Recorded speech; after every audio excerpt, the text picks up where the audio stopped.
Ethiopia நாட்டுக்கு சென்றுள்ள பிரதமர் மோடியை அந்நாட்டு பிரதமர் அபை அகமது அலி விமான நிலையத்தில் நேரில் வரவேற்றார். ஜோர்டான் நாட்டு பயணத்தை வெற்றிகரமாக முடித்துவிட்டு எத்தியோப்பியாவுக்கு பிரதமர் மோடி சென்றார். அடிஸ் அபாபா விமான நிலையத்தில் உற்சாக வரவேற்பு அளிக்கப்பட்டது. அந்நாட்டு பிரதமர் அபை அகமது அலி நேரில் வந்து பிரதமர் மோடியை வரவேற்ற காரில் ஹோட்டலுக்கு அழைத்து சென்றார்.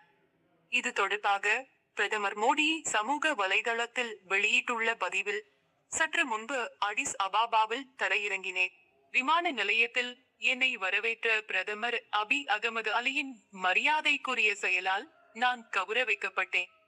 எத்தியோப்பியா சிறந்த வரலாறு மற்றும் கலாசாரத்தை கொண்ட ஒரு நாடு. இந்தியாவும் எத்தியோப்பியாவும் அதிக உறவுகளை கொண்டுள்ளன. பல்வேறு துறைகளில் நமது உறவுகளை மேலும் வலுப்படுத்த எதிர்நோக்குகிறேன்.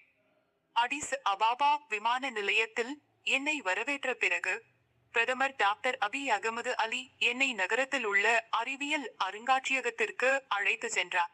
பாரம்பரிய காபி விழாவில் பங்கேற்றேன். இந்த விழா எத்தியோப்பியாவின் பாரம்பரியத்தை எடுத்துரைக்கிறது. இவ்வாறு பிரதமர் மோடி கூறியுள்ளார். எத்தியோப்பியா பார்லிமெண்ட் கூட்டத்தில் பிரதமர் மோடி உரையாற்ற உள்ளார். இருதரப்பு உறவுகளை வலுப்படுத்துவது குறித்து பிரதமர் டாக்டர் அபி அகமது அலியுடன் பிரதமர் மோடி ஆலோசனை நடத்த உள்ளார். இந்திய புலம்பெயர்ந்தோரை சந்தித்து உரையாற்ற உள்ளார். இந்த பயணத்தை முடித்த பிறகு ஓமன் நாட்டிற்கு பிரதமர் மோடி செல்ல உள்ளார்.